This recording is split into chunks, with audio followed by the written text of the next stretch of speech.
Hi, welcome to Tonai Talks. Thank you for joining us today. My name is Dr. Karis Reeks. I'm the Senior Specialist Educational Psychologist for Neath Patarbert Local Authority, and I'm really lucky to be joined today by my special guests, Dr. Abigail Wright, who is a Senior Specialist Early Years Educational Psychologist, and her wonderful Assistant Educational Psychologist, Jessica Lewis.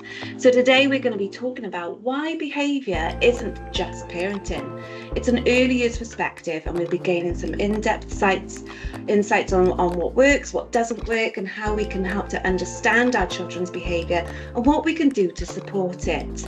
As you can see, we've got our QR code on the screen there for those who are watching via our YouTube channel.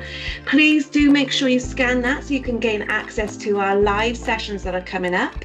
And you can also see where our other Tonai Talks are and where you can have a look at our library there. So, hi, welcome, Dr. Abigail Wright and Jessica Lewis. Thank you for coming in today to talk to us about how behaviour isn't just parenting. So, I was wondering if you could tell me a little bit, Abigail, about how you came involved in being an educational psychologist for early years. Well, I think I've had a passion from a super young age, actually, probably from my early years myself, where I had a deep fascination with how the brain worked and then how we responded to that. So I was really lucky because my mum was doing a psychology degree at the time. Okay. And so she had these wonderful models of the brain where she would pull bits out and we'd be fascinated about it. And she captured me. I wish I could find them now, actually. Probably make a more interesting podcast. Talking about different areas of the brain and what I felt of that. And I think that is my first memory of psychology. And ever since then, it's sort of just, I've had this fascination with why people do things in certain ways and also how that's affected by the environment and the context they're in. And then when I went to school, I really noticed how differences in relationships and maybe with adults, with peers, and also the classroom and the environment really affected my own experiences, but also peers' experiences. And I really wanted to become involved in creating kind of opportunities that everyone could be part of that would make a good education experience and lead to positive outcomes. So I think that was my first kind of insight and feeling that I wanted to be a psychologist that I didn't even know existed at the time. And then through many different experiences in my kind of teenage years, working through peer mentoring projects, play-based kind of work with families at home, and then going on to doing more of the psychological stuff as like a research assistant and more play-based stuff with children, families, and working in school settings. I knew that there was a job that just aligned, and that was educational psychology. So, and that's where I am today. So I'll hand over to Jess to say a little bit about herself. Oh, thanks, Abby. I think very similar to you, kind of having those early experiences of always wanting to work with children and young people, having that kind of innate drive to kind of connect with kind of peers. And yeah, kind of just that was my main interest. And again, then kind of going to school, taking A-level psychology, that's when my interest really peaked. And I think my mum always thought that I might be a primary school teacher because of that drive to want to support kind of the younger children. However, I knew there was something a little bit more to it. I wanted to be able to support in a different way. That doesn't always align. So yeah, I think that's how I've kind of got my route into educational psychology. Interesting. So you both said there that this passion kind of began early on in life, that curiosity about understanding, that complex brain structure, as you said, your mum had there, Abby, and noticing the different parts of the brain and how actually they've all got their different role, haven't they? The brain isn't just one organ, there's got lots of different parts, like a jigsaw puzzle, isn't it? And each of those pieces has its own individual process, isn't it? And it's quite fascinating how you both mentioned there about peer relationships and how they're important to you as you grew up. And we talk a lot about that with our teens, about how important those relationships are as we age and grow up. And you mentioned in there about that thirst for learning more and finding about understanding different children's experiences of education and how that can really shape their lives. And I think that's ultimately why us as educational psychologists are really passionate about child development and exploring those different needs. And, Jessica, you were saying about how your interest started, really kind of formed when you did your A-level psychology. And at that point, you would have been like 17, 18. And, like I always say, it's never too late to start getting interested about psychology, because that's the one thing I love about this job, is that I never really know what's going on. I really do need to find out more. And I think that's part of, with me, I'm very curious about things. You could say it's being a bit nosy. Okay, we're all a bit nosy, but it's about, being curious about what's going on. Absolutely. We're not all the same. We're all so different. And, I think as I certainly do more and more of these tonight talks and speak to different people, I think, God, I'm learning more about myself here. Which then helps me to understand, well, how can I help other people? Because then I think that's the key, isn't it? To parenting, is really understanding yourself first and your needs before you can even begin to understand your child's needs. Absolutely, I so agree with you, Caris, as well. So can you tell me, what do we mean by behaviour? We've mentioned this now quite a few times, talking about parents kind of feeling responsible for the behaviour, but also responsible for changing that behaviour as well. When we're thinking about, we've all been in those situations as parents where our children have behaved in a certain way, usually in public, unfortunately, and we feel very helpless in what we can do, isn't it? And unfortunately, like we mentioned, we don't always know why our child is behaving in that way, and sometimes it's a bit confusing for us, frustrating also. You've mentioned, Abby, there about those feelings of shame and guilt. It's huge. And what we want to try and help our parents is to understand, like, what's going on there? What do we mean by this behaviour? What's going on there for our kids? Behaviour is a real tough one, isn't it? Because really, when we're talking about behaviour, often in conversations as parents, as even psychologists in Simpleton, what we really tend to be talking about is the things that we're seeing, isn't it? How a child or an adult is acting in a certain way, and the things that they are, physically, visually, you're able to see. Yeah. And obviously, there is only so much by looking, watching, observing that you're able to kind of try and understand, and we can make really sweeping judgments and assumptions, and that's not kind of like our fault. Again, something we really want to add any blame in here. Parents are like making guesses about what could be going on there, Yeah, or on the flip side, not assuming as well, or other parents who may be watching you, isn't it? Make kind of judgments about what we see very quickly, because our brain does that, doesn't it? It tends to see something and will tell us about something already based on our experience to make sense of that. That's what kind of how we work. We form kind of like a map of how things should be and shouldn't be based on what we already know about a situation, which can be a really helpful tool for us to have, because it can tell us things about how safe something feels, or it can tell us how, whether we're on the right track with something, simple things around how someone might be thinking and feeling by looking at the behaviour, which is very much aligned with our role as psychologists. However, it can also put us in quite sticky territory as well, because obviously if we are relying on what we're seeing completely as a way of what might be behind the behaviour, then we can form very quick judgments. And this is where the stress often comes from parents. You may see a typical scenario, I'm going to pick something really basic, a child who's in a queue for a shop, and they may start sort of hitting out or looking like they're having a really hard time. And what we can really quickly do in society is say, oh, well, clearly that child doesn't know its place, hasn't been parented properly, all those types of things, and they should know what to do. However, what might be going on for that child is they're hungry, they're tired, they're frustrated, or actually it's a very typical reaction to be annoyed waiting in the queue. As adults, we have hopefully, but not always, myself included, have developed skills, tools, techniques, patience, all those kinds of things to be able, even though we probably hate waiting in the queue, I absolutely hate waiting in queues. Most of the time I can kind of control my emotions and then my behaviour around that as well. The thing is, though, there, Abby, that you have, grown up with experience of being in queues. It's unpleasant. Yeah. You've been in some queues that have, lasted a bit longer than others, but also it's like you've got that concept of time. you've got that ability Absolutely. to logically reason. And we're talking about those, you know, when you were as a child and saw that model of the brain, we're talking about the prefrontal cortex, that bit at the front, which tells you, okay, yeah, you know, emotions are flaring and you're going, this is really annoying. I hate being in queues. Oh, I'm in a rush to get to where I need. That person in front of me is taking forever. This happens to me all the time. I got in the wrong queue because the queue I should have gone in has gone to the end. Do you know what I mean? And you start reasoning, your brain starts going, okay, don't worry, it should be over soon. They're getting the items through the desk, you know, the till, blah, blah, blah. And you reason with yourself and you reassure yourself and you kind of justify, okay, I am going to wait. It is going to be uncomfortable, but actually I'm going to be okay.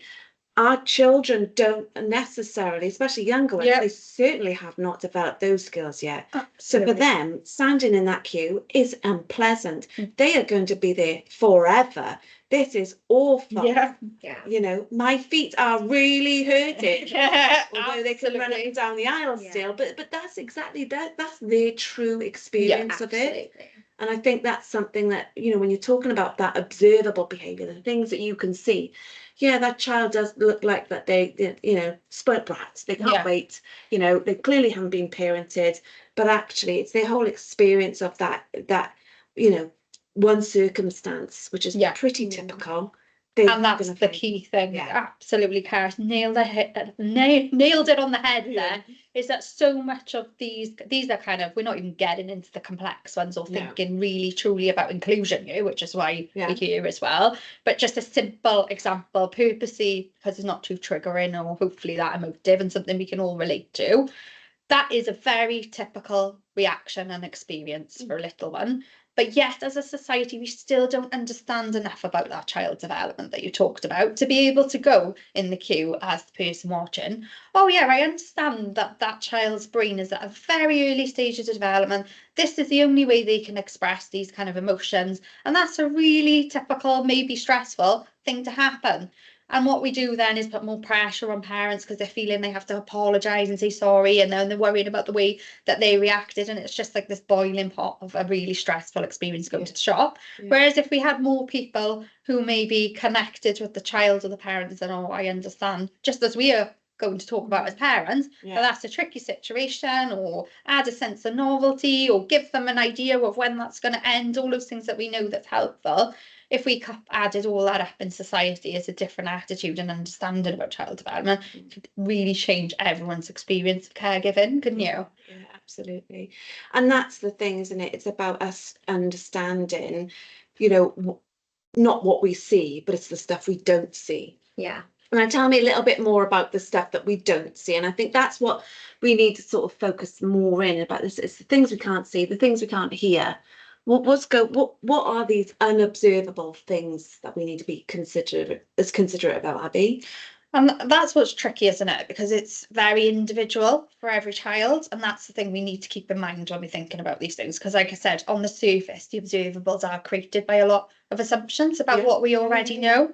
So kind of digging underneath the surface, the typical kind of metaphor that she uses, it's like an iceberg. You only see things going up the top, but you don't see underneath it.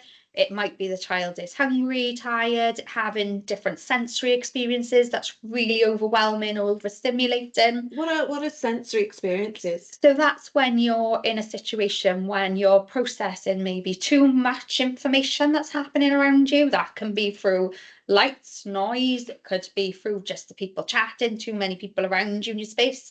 It might also be that you're not getting enough of that maybe movement you sort of referred to. Children aren't designed to also sit still in the queue, are they? We know that you're built to move at this age as well. It might be that something particular has happened in that day, but obviously we're talking about a very basic scenario here with a sort of shop, and when you're opening that up into more behaviours that happen more often, it's that curiosity of why for that little one in this situation might this be a key need. Jess, you're going to say something? I think it's quite important for us as adults to be quite curious around that as well. It might not be just one thing that's happened. It might not be going to the shop. It could be the dripping effect through the day where there's been lots of demands or transitions where actually going to the shop has been the final straw for that little one. It's not necessarily just that. So it's important for us to keep that in mind as well. Supporting. And I think as well, tying into that is it can be quite confusing, isn't it, with our kids? Because sometimes they can be in the shop, be saying, I'm tired or I'm hungry or whatever. And then when they get out of the shop, they're fine again.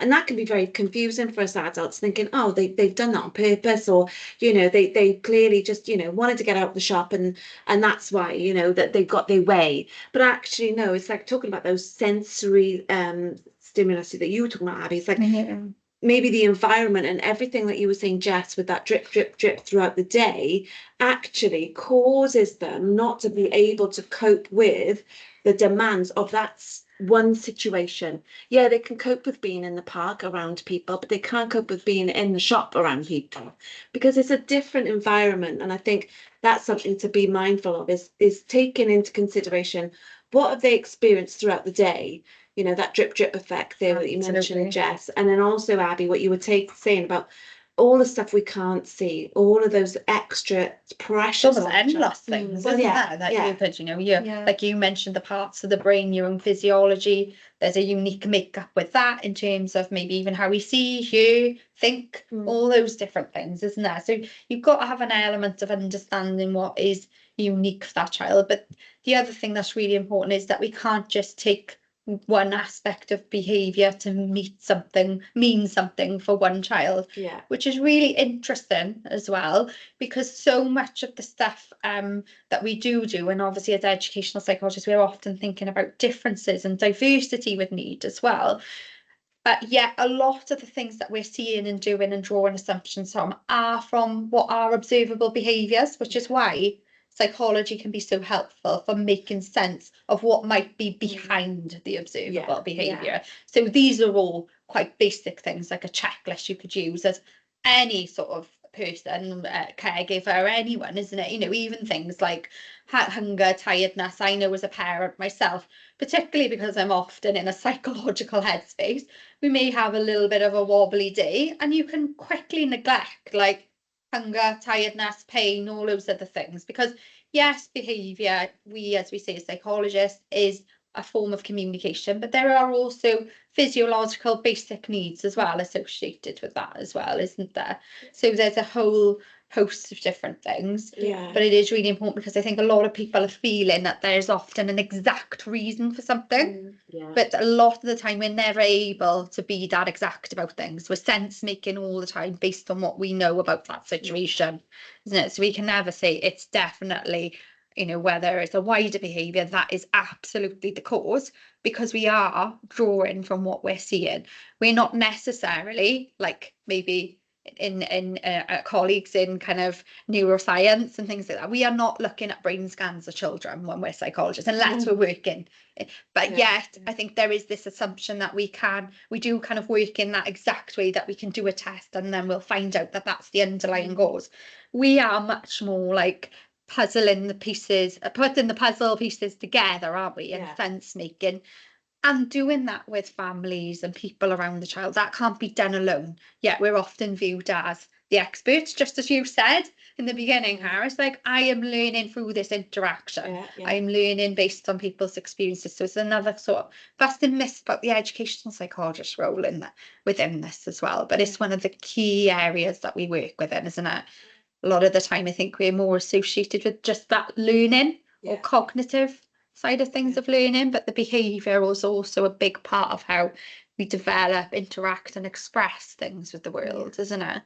And that's the key thing here, isn't it? It's about, us as educational psychologists are all about that development, the learning, because ultimately what our children are doing each and every single day, they are learning something new. It might be something very small and marginable and can't even notice it, or it could be something quite big, as we know with little ones, one day they can't use the potty, the next they're on it and hooray, it's like, wow, it's a process. We've got there, and then the next day they've forgotten it altogether, and it's like, oh, is there something wrong? Well, no, it's just that vast amount of what's going on that we don't see in that iceberg can be affecting not only our children's behavior, as in when we think about meltdowns, but also their development in terms of, 1 minute they could use the potty yesterday, but they're not using it today, and it's not because it's all forgotten and it's fallen out of their head overnight, but it's just about the fact that We need to understand what's going on under the surface, and that's really important. And even us as parents, I think often my behavior as an adult will tell me something that I need to explore.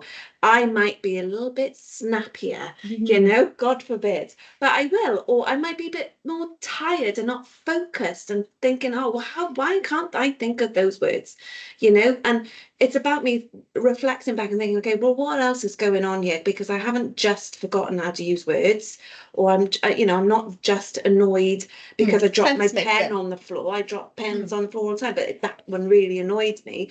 It's about going, okay, well, what else have I got going on? Yeah. Okay. And I am a bit tired, I didn't sleep so well, you know. I have, I've got to try and get the car fixed, and I don't know when I'm going to get that sorted. You know, I have to go and do this, that, and the other. I've got pressure on from here. Absolutely. And we've got to remember that, do you know, with all those things going on under the iceberg, we are not going to function that well. You know, we're not. And the same for our children.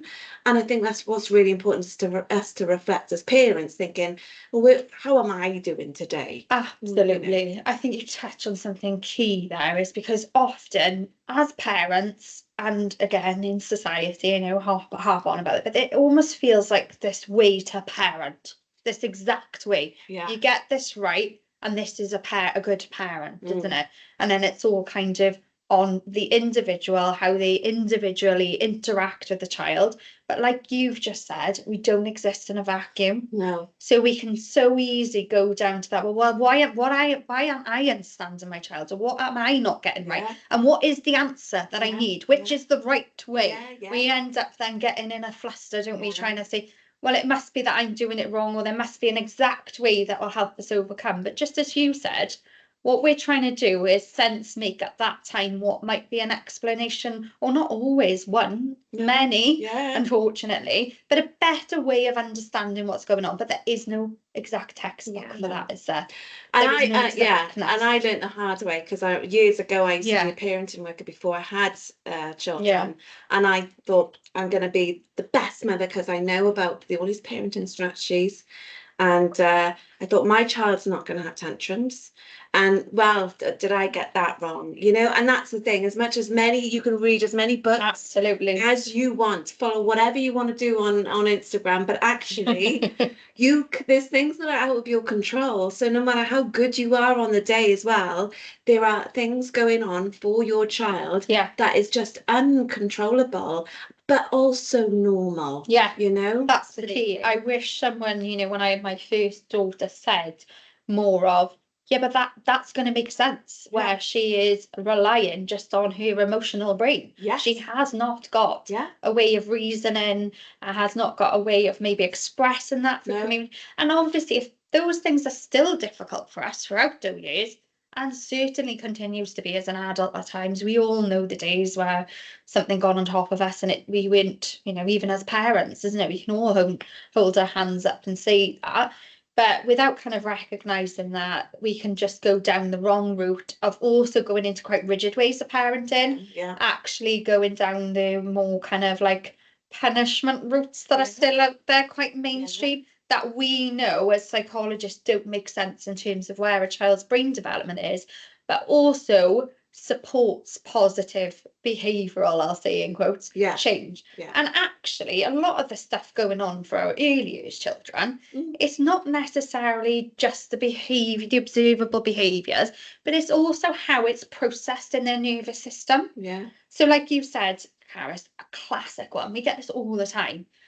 This behaviour started, maybe it's hitting out, maybe it's biting. They're all very common things. If you've got anyone hitting out, biting, let's just that's probably going to happen at some point in the early years. Easiest way to express, usually the quickest way as well. So makes sense. Just clarify, what do you mean by the early years for our listeners? So everyone defines this differently. We generally in Neath Talbot, we say, so in our team under 5, but I think as a consensus across the UK, I'd say 0 to 7 is what we're generally talking about.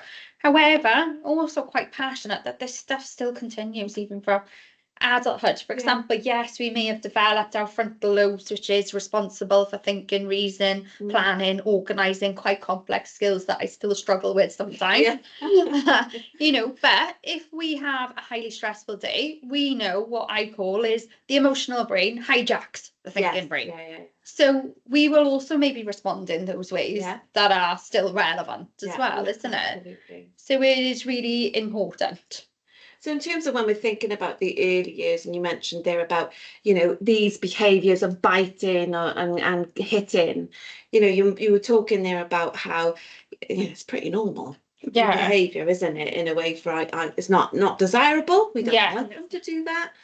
But ultimately, it is, you know, quite common. But I'm just wondering, what else is going on there? Why would a child bite or kick, you know, a child in their early years? Well, many reasons, but probably one of the most I'm going to generalise here, isn't it? That obviously when you're young, you're still developing your understanding about the world, you're still developing how you communicate and express. Most of the time, you're probably struggling to make sense of your experiences as well. So in a nutshell, it's often the easiest way to express that and the quickest way to express that as well. You rely on those things. Actually, for a little one, it's quite functional to do that. It's resourceful. I know I need to get something across. So I'm going to use these ways that best get my needs met. So there's a need behind it all the time, isn't it? And that's what we have to look towards. But what we can do, going back to kind of the iceberg stuff, is be like hitting. Hitting equals bad. Hitting is something we don't want. We must fix the hitting.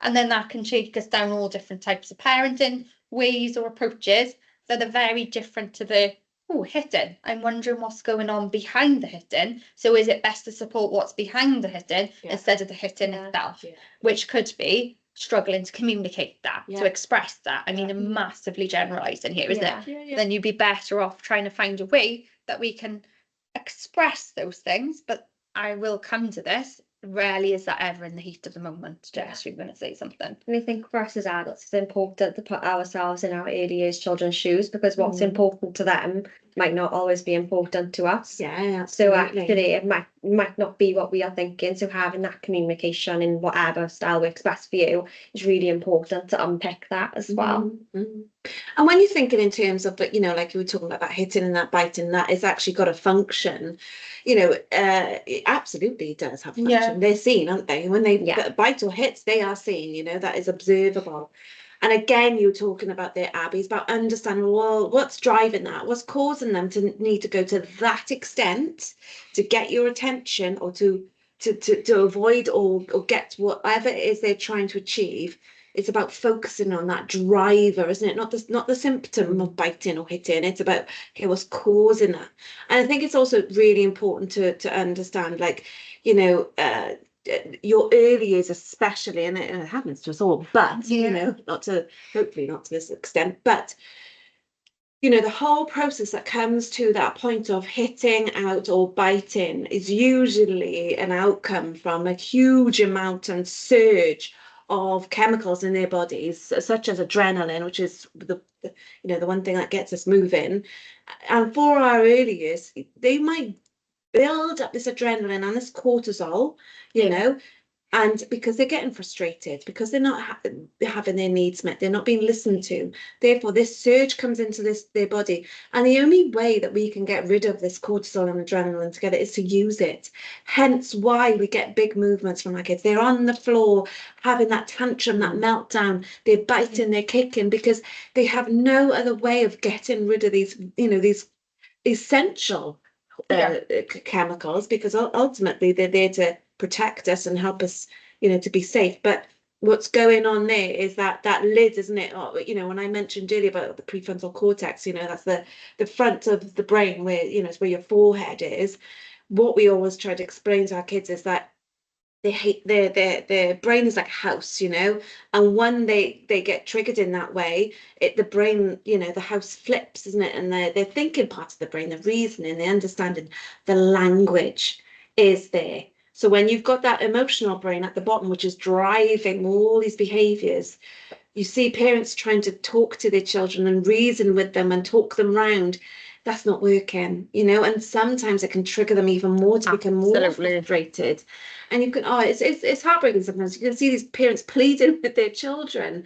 And, you know, I've been there, you know, that's why kind of it does make me laugh, because I'm thinking I've been there pleading with a 2-year-old, you know, in the middle of Tesco, please don't, you know, well, you know, you give in to anything really just to prevent that kind of that shame that you feel as a parent with your child behaving in a certain way, you know. And I think that's where it's so helpful for us as parents to understand that some things are normal, some things are Yeah. a physical reaction, Yeah. a chemical reaction, Yeah. and actually they can't be talked around at this current moment, Yeah. you know. I mean, yeah, where you think about where you're at with your understanding, where you express things, how you communicate in things, generally in terms of something like those behaviours we've just expressed, there's usually because there's a need that you want to get met, which can be like a goal in mind. It can be something as basic as I want the sweets now, and that's what I need. But also, what's really important again is for, like we mentioned earlier, for some of our little ones, there might be because it meets a goal as a goal in mind. That's generally what we talk about when we use the word tantrum, isn't it? It's actually a developmental milestone. Is your child having that? They should be around 2, because actually, when you're a 2-year-old, you think in me terms. That's like egocentric. Like time to be, time to shine, and it's all about me, and this is what I need to know, that I'm the center of the world. That's so you're already functioning in that way, which makes it understandable as well, isn't it? So yes, there's the kind of what you call, we understand as typical kind of tantrums as well.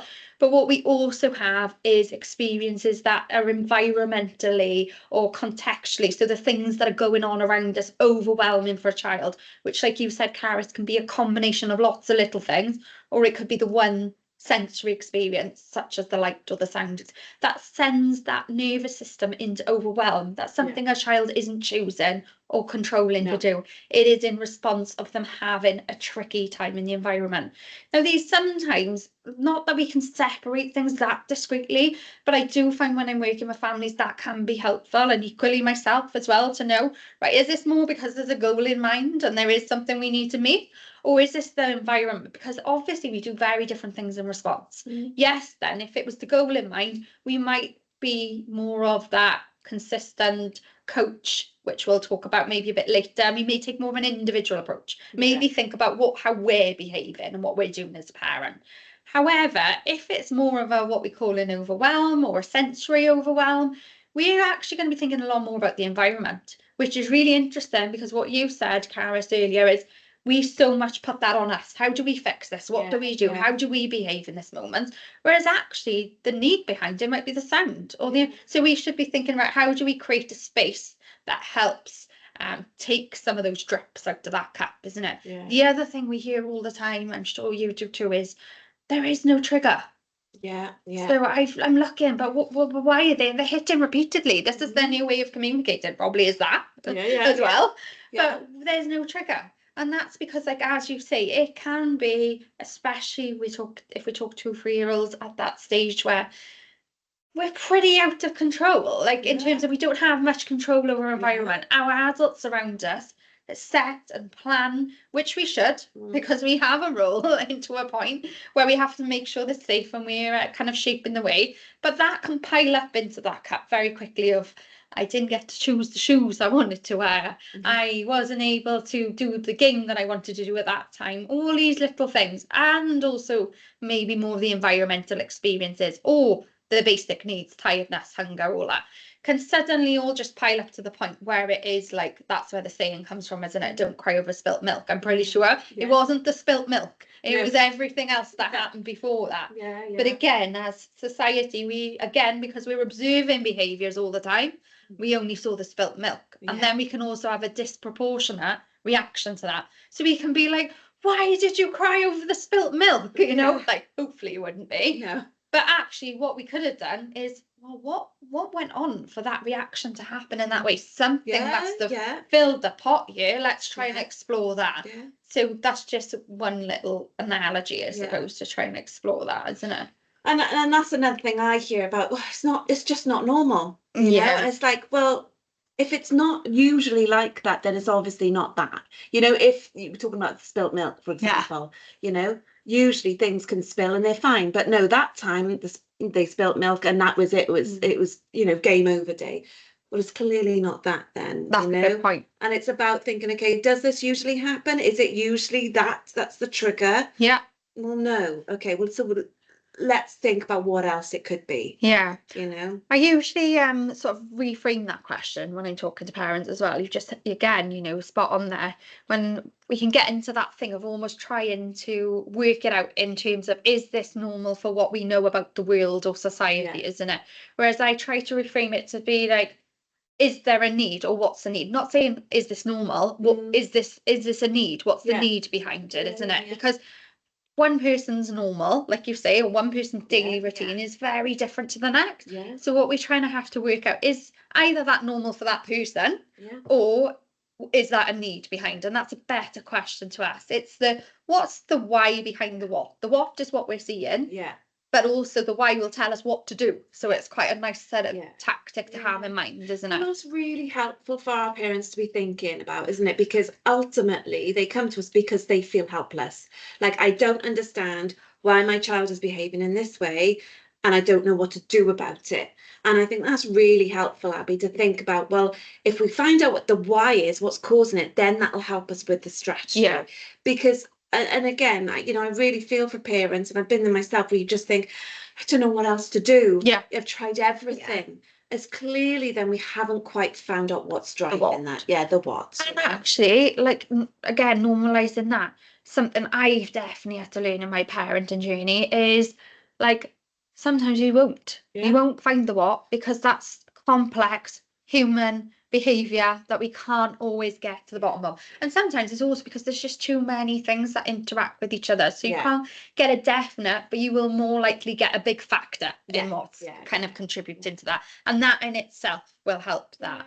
And again, for parents with siblings as well, they think, oh, well, you know, my first baby was easy and the second one's come along and it's harder, or, you know, vice versa. And it's like, because they're all individual, they're all so different, you know, and like each day is different. Yeah. You know, the amount that's dripped into their bucket that day is different, you know. Yeah. And like you say, yeah, sometimes we just won't know. Yeah. You know, but if we can be there to support our children through those moments where they're finding challenge and difficulty, instead of being, you know, kind of, you know, reprimanding them in a way for behaving in that way, you know, rather than being going, I can see you're having a really tough time.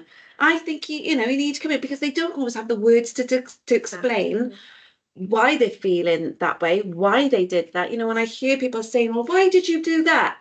These kids don't know. Which just activates their nervous system even more, Yeah, isn't it, as well? Yeah. It's really, really tough. Yeah. Yet out there's so many strategies around what you should and you shouldn't do that, again, relies on assumptions, isn't it? But it is around us making sense of our own situation. And we could actually, as we know, as psychologists, done a bit of training around these things. We can have all the tools, the strategies in the world, but if you are going through a tough time, if you haven't got the support, the opportunities, the buffers around you, putting those into place can actually be more of a demand. That's something really to bust. So we can see it as sometimes be critical of parents of like, well, you haven't tried this, or you haven't done enough of this. And we can certainly slip into that ourselves of, should I have done more? But we never weigh up that within the context of everything else that's going on as well. So actually, sometimes we then jump towards parenting strategies when what parents need is more support to be able to do them, or a listening board, soundboard, or, you know, things taken away from their context or put into their context or environmental circumstance that actually help. So then the success of the parenting strategies, even if they were wonderful, isn't actually going to be so helpful within that context as well, isn't it? And it's about giving ourselves a bit of grace as well. Absolutely. You know, we're not always going to get it right, you know, and, you know, maybe a parenting strategy works one day and it won't work the other. No. You know, that's the nature, unfortunately, of the human brain and behaviour. I'm just thinking, Abby, you know, and Jess, like, what are some of the things that you think are probably the best ways to support behaviour in the early years? So I think, in society, we've talked about this. I think it's often viewed. I'm going to, again, generalize. So I don't mean everyone thinks this or everyone does this, but it's things that I'm still concerned about as a psychologist. Yeah. So I think there's quite a lot of emphasis on an adult being the person to control and to sort and to fix the behaviour, as we said a lot earlier. Yeah. It's about children respecting adults. Yeah, children behave in line in a certain way that then also gives an indication that they've had a good parent as well. And that's a cycle then. Yeah. Children behaves well, parent is good. The child doesn't behave well, parent is bad. There's a lot of that still going on, isn't it? Certainly not what I believe, as you can see. But then it leads to kind of, in the early years, I'm just going to pick some real popular ones that we hear a lot about. Approaches based on things like timeout. The naughty step, or a little sprinkling of more positive, the thinking step is another one. They do the same thing. You're talking about the super nanny here, aren't you? Okay. I no comment. Ignore the behaviour is another classic one. Don't give in. They're just trying to get attention. They're attention seeking. Ignore the behaviour or they'll do it more. Now, this is classic behaviourism. This is, again, what we were talking about at the beginning. It's all just based on making assumptions about how we see in behaviour, or the fact that we can control behaviour. So we do something, then someone else will respond in a certain way. They come from experiments with animals, as we know. I won't bore anyone with the theory and the research. That's why my dog is called Pavlov from the... Look that up if you're interested in. Pavlov's dogs, that's where the stuff came from. Okay, so that says something in itself, doesn't it? Like, we all know the differences between us and animals. For example, the prefrontal cortex, which you mentioned earlier. We have them, don't we? We have our own mind, we have our own experiences, and it's shaped by the things in our environment, So it's very much relying on, that the adult is the one that controls the behaviour, that by giving sort of essentially a negative consequence or a punishment will then change the behaviour into something else. However, we discussed that loads of these behaviours are happening because children can't help that. They're not choosing to take an action because it's something unfavourable to do. It's because they can't help where their brain is developing. They haven't yet developed the skills. So essentially what we could be then doing, and we've all been there doing things that we maybe would think differently without. Don't want anyone to feel any sense of blame if they're listening to that and go, oh yeah, I actually rely on those approaches quite a lot, okay? Some parents will say they work, but generally what happens is children stop doing something because of the action around it, not because internally they've learned a different way of handling that or that they have a different option for that. But it's really important to remember, A, that they're not able to do these things usually at the time, and also it is relying on that kind of control element. But that's what society thinks adults should do as well a lot of the time. However, what they really need is an adult who understands where they are at in their brain development and can take that into account in the first place, isn't it? So thinking around, for instance, if we know that, for example, the emotional brain is triggered because that is where the child is really functioning in their emotions, their fight, their flight. So either wanting to tackle something head on or flee away from the situation. And the tackling could be the hitting or the biting, and the fleeing away could be withdrawing or running away, for example, isn't it? So you've got to understand that. And then the goal is always to bring the child to a regulatory point. But yet those things, 9 times out of 10, probably 10, nearly, I would say, will actually dysregulate further. Because like what you said earlier, Caris, what's happening there is you're putting more pressure on the thinking brain. So you're giving an instruction, you're giving a consequence they have to try and weigh up where they're already not really understanding that. Then you're making them feel bad, potentially. Again, you're not doing this on purpose, you're doing it because you feel it's the right thing. Feeling they're more disconnected from you, Absolutely. They're feeling like you don't understand them, and they're feeling more alone and misunderstood. Absolutely. And they're desperately trying to get you to understand them by doing the controlling kind of parenting strategies, that timeout, that naughty step, or ignoring them. That's desperately them trying to seek connection from you and support, because children don't want to be naughty. They're not attention seeking, they are attention needing. Absolutely. Needs your attention, they need help. This is their only way of being able to communicate with you. I need you. And yes, it's not always in the most helpful or way, but again, we need to remind that ourselves that they are children. Absolutely. They haven't developed those skills yet. So let's focus on what can we do then? What do we need to do? So I think it's really important that the adult has that understanding this isn't a personal thing, that completely makes sense for their brain development. It's around anything that they can do to bring the emotions down in the first place. Yeah. So actually, funnily enough, sometimes this feels uncomfortable. It's not doing an awful lot in times. Yeah. It's actually around the space that might be required. It might be holding a firm, loving boundary. So it's certainly, because this is something else that gets confused, that you kind of just let the child do anything then. You still have to keep things safe and be the adult, be the stronger, wiser, as the circle of security kind of approach calls it. You have to be able to, do you know what's really interesting is sometimes suddenly we realise as adults we kind of haven't set those boundaries out in advance yet, or even know what we're willing to accept and not.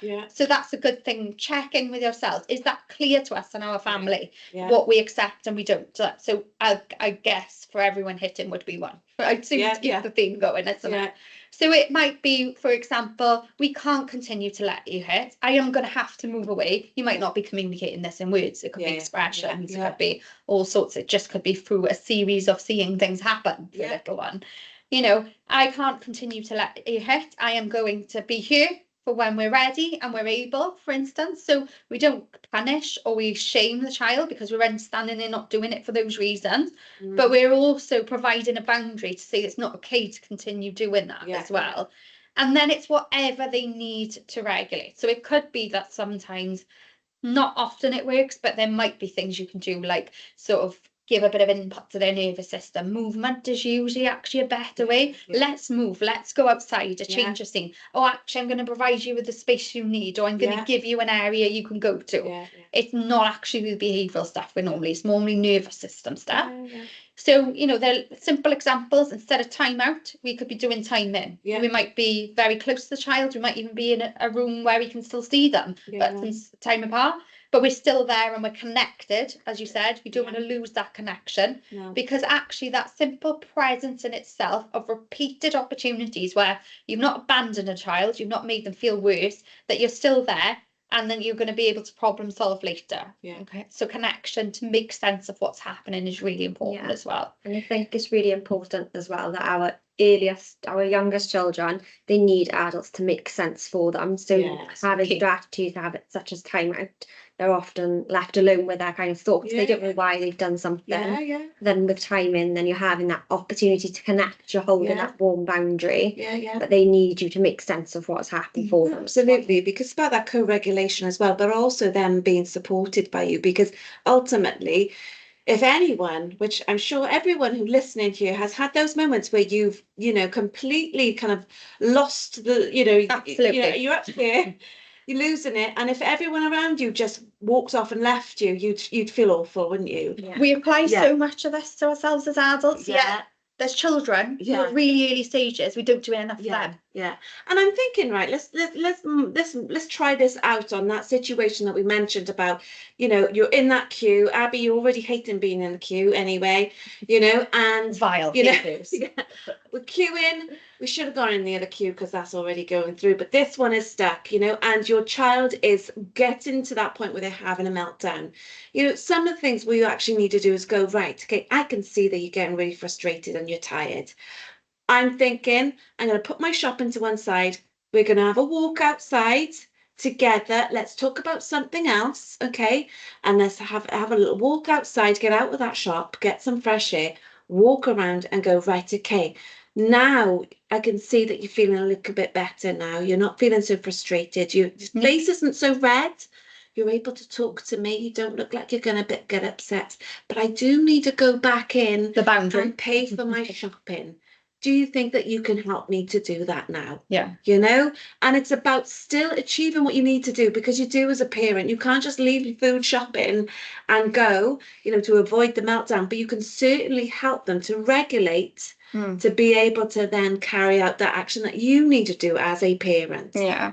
And then of course, that's the general side as well, isn't it? But if we're looking at thinking this is more of an overwhelm, we may need to then think around what do we do to minimize that in advance next time, then, isn't it? Absolutely. Whether it is, having something that helps the child regulate, or, the earmuffs that block out sound, or having a goal that they can focus on. This is where sometimes, if access screen time is not the worst thing in the world, if that's the only option, because the sensory experience of a shop for a child is so tricky and you have to get your shopping done. That's not giving in to a child. That's a very specific thing about understanding their needs as well. Because another thing, like your example there, Caris, you probably get this all the time where people say, well, that's rewarding. No, that's not rewarding. No. You're holding a boundary and you're providing another route developmentally appropriate to get that done, isn't it? Yeah, absolutely. That's great. Thank you, Abby. It's really helpful for us to think about what, we think we're supposed to be doing in terms of parenting strategies, and then actually parenting for what our child needs. I know we could talk so much more about this, and obviously we're a bit limited with time, but I think this certainly opens up so much scope for us to be able to do, a series of early years Tonai talks. So let's go into it. What would be your Tonai top tips, as we always do in our Tonai talk?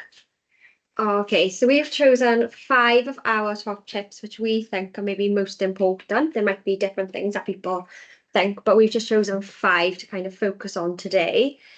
So our first one is ensuring that you regulate yourself first. So actually our little ones are never going to be more kind of regulated than we are. So if we're feeling really kind of, as we do as human beings very often, once our little ones are starting to have a bobble, we feel a little bit wobbly in ourselves. So just ensuring where we can, being able to have a little break. If we need to maybe step out for a moment, that's absolutely fine. Ensuring that we're meeting our own basic needs. So ensuring we might need a drink or have a snack, having a breather where we're able to, and actually giving ourselves permission sometimes where we are able to, if there's someone else with you, actually saying, I need 5 minutes. This is really hard. But actually just ensuring that we are regulated, because we are in a society where we're all quite dysregulated as human beings. But that's also really important for our kids to see us do that. Go, do you know what? I'm having a tricky moment here. I need to take a little break before I can come back and, know exactly what I should be, doing, because we all know that when we get into that frame of mind ourselves, we can't logically think of the right steps to take. So I think that's really important for us to model that for our kids as well, to see us taking that moment to reflect. Yeah, we often think we have to teach behaviour, which, yes, there of course there's some skills that we can help practice, scaffolds, or help people in a way that suits them developmentally. However, actually, and this is another kind of good pressure off learning point, a lot of the way in which we pick things up is through having the experience of someone doing that effectively. So we often think as, I have to get this right and do the strategy or do the technique or show the right thing.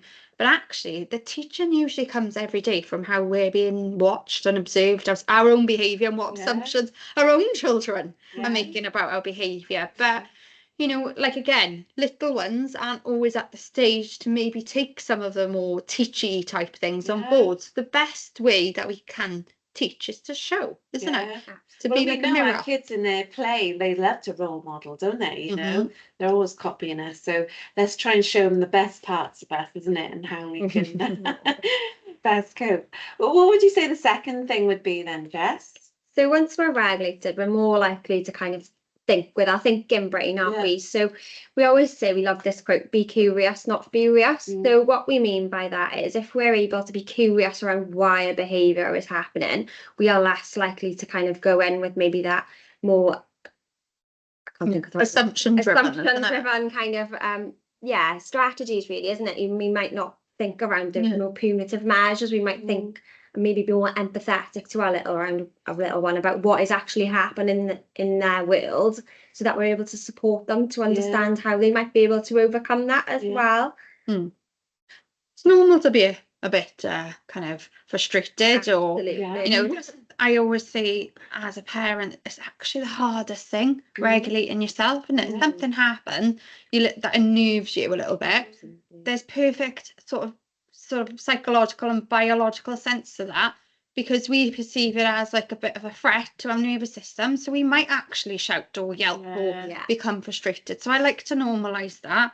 Like, everyone asks me, I say this a lot to Jess, but all my friends say to me, oh, you're a psychologist, you're a parent, you must never raise your voice. Yeah. Of course they blinking do, I'm human, Yeah, you know? And absolutely. actually, by me saying, well, that makes sense, because if I perceive something to almost be a Yeah. threat, Yeah. isn't it? Like, you know, Yeah. a scream or a shout, Yeah. even that can send a shriek for your Yeah. nervous system. Yeah. Yeah. You're actually built in ways to respond. So it's about acknowledging that, isn't it, in the first place, and being like, you know, you could be like, oh, I'm terrible, I shouted, but it's actually, again, about, and even modeling that to you. Yeah. Do you know what? That was on me. I was tired. I Yeah. didn't do that the right way. It's not the result of you. No. That's all on me. Yeah. And that also then, children can do that to each other in the long term, can't they? Absolutely. What would you say would be the next thing that you think is a top tip for our parents? So we've spoken about this quite a lot already, but it's just ensuring that we're connecting with our little ones wherever we are able to. And as we were saying earlier, it might not be necessarily connecting as being like physically together. So having that cuddle, that might not be what they need in that moment. It might be what, obviously, as parents, you know your child best and what they need.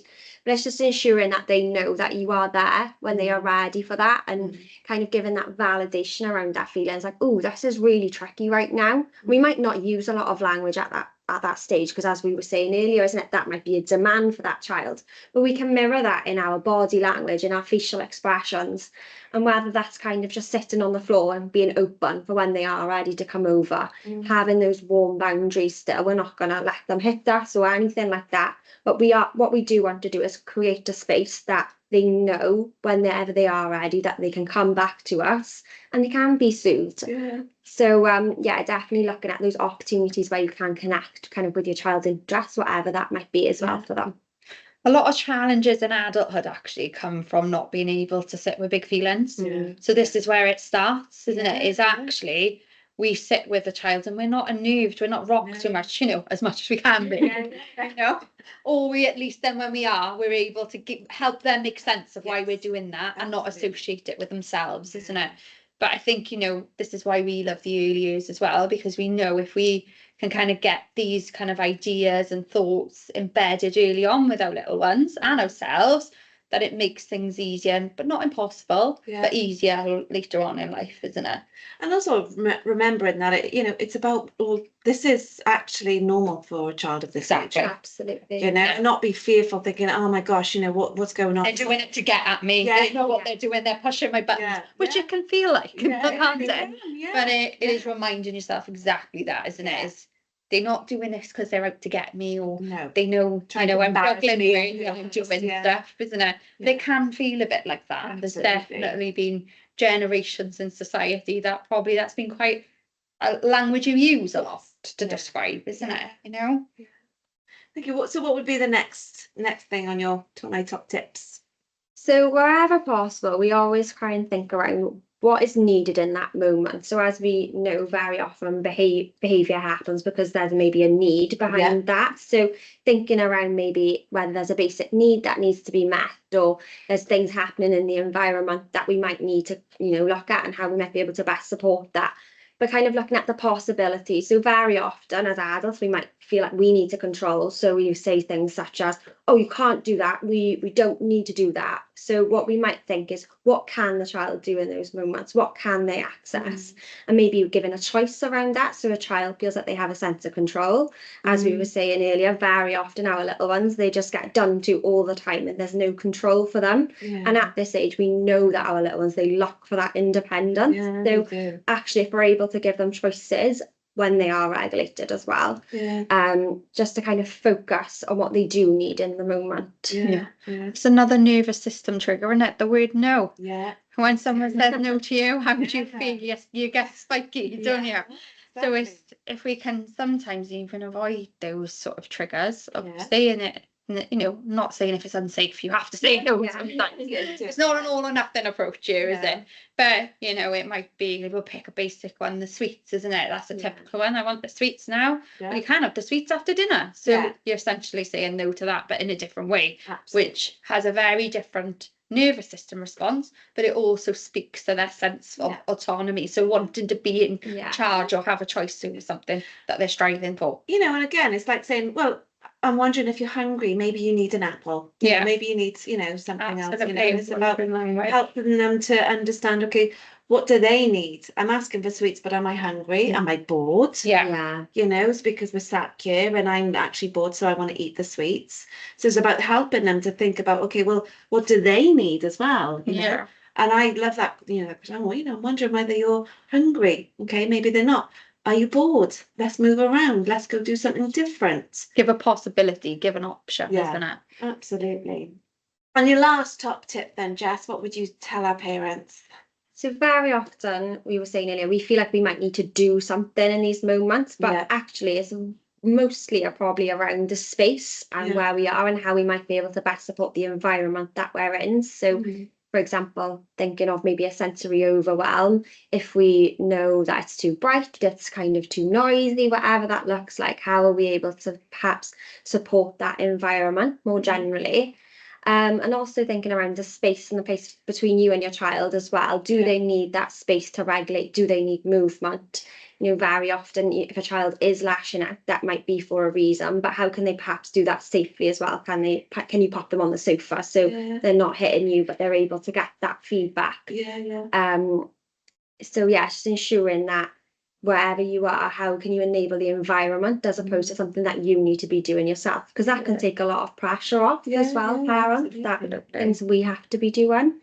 Yeah, I agree, Jess. I feel like when you are out of options, because there will be time where there is no solvable way, it's always good to think about then, right, either how do I make this space work better, get a change of space or place, that in itself, let's get out, let's open the doors if you can. You might not be able to, or otherwise it's around having that subtle, calm, as much as you can, presence that feels safe, isn't it? I always say the number one question I have, which was, again, it's quite a simple one, it was a game changer to me as a parent, was when you were in that really heightened emotion, when I'm talking about you're not just starting to kind of wobble, you are full blown wobbling, you know? I always think, right, is what I'm going to do next more likely to escalate this, which is probably most of the things, any sort of language, sometimes even a hug that you think you're doing the right thing. It's a touch, it's a get off, you know? Or is it going to regulate? And which one is that? Is it more likely to be that guides what I do? Because we can't always give the answers of what that would be for your child. Like some children like depression, they might benefit from that hug. Others will hate that in that moment. So that's a good guide, I think, isn't it, Jess, often to ask ourselves, is this what we're going to do next? Be more of a regulator or an escalator, and particularly for a young child, because the regulation is where we're working with. We're not working with the reasoning or rationalizing things or, you know, anything like that. We may work to connect and relate to them. But any moments of teaching or kind of doing, it's more about being than doing, isn't it, at that stage? And I think we can take a whole load of pressure off ourselves by that. It's not to say we're letting everyone get away with everything, but it's in that moment what the priority is. Safety first, probably regulation next, isn't it? And that's, you know, it's a really important thing to take away from this is that, you know, you're not always going to get it right. You know, that's the thing. You do need to try. That's inevitable. You do need to try these things more than once, you know, because yes, okay, they may work once and then someone finds that it doesn't work the next time, so they give up on it.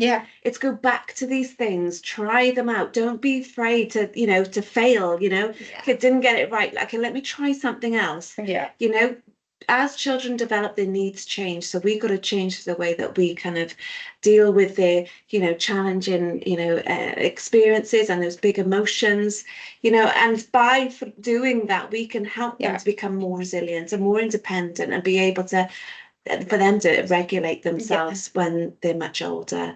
Yeah, absolutely. And they learn through repetition, don't they? We know ourselves if we have a one-off experience of something, say it was quite negative, wouldn't affect us too much. Maybe, hopefully, depends on what it is.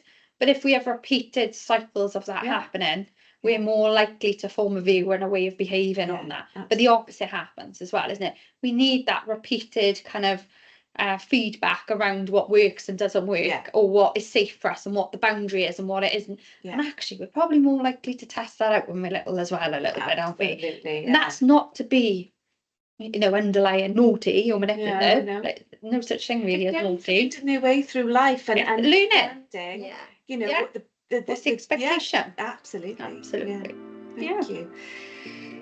Can't thank you enough for coming in today, both of you. Thanks for It's having been us. wonderful, and I've learned a lot as always, and I think there's so much more to learn. And I know that we have basically, going back to the iceberg, we've like touched the tip of the iceberg. Absolutely. Yes, there's so much more that we can go into depth with. We're talking about, I know we've generalised a lot today because it was just our first little dipping our toe in the water. But I would love for you to come back so we can talk more about specific That would be great. needs for individual children that have like more complex range of needs, and helping them as well, because I know that some of the things we've talked about today may be generic for a lot of parents, and actually we want to support our parents of Neil Talbot. So again, please comment on these videos for the questions you want us to answer next, and until next time, we will see you again. So diolch yn fawr. Thank you for joining us today for our Tonight Talks on why behaviour isn't just parenting. Thank you.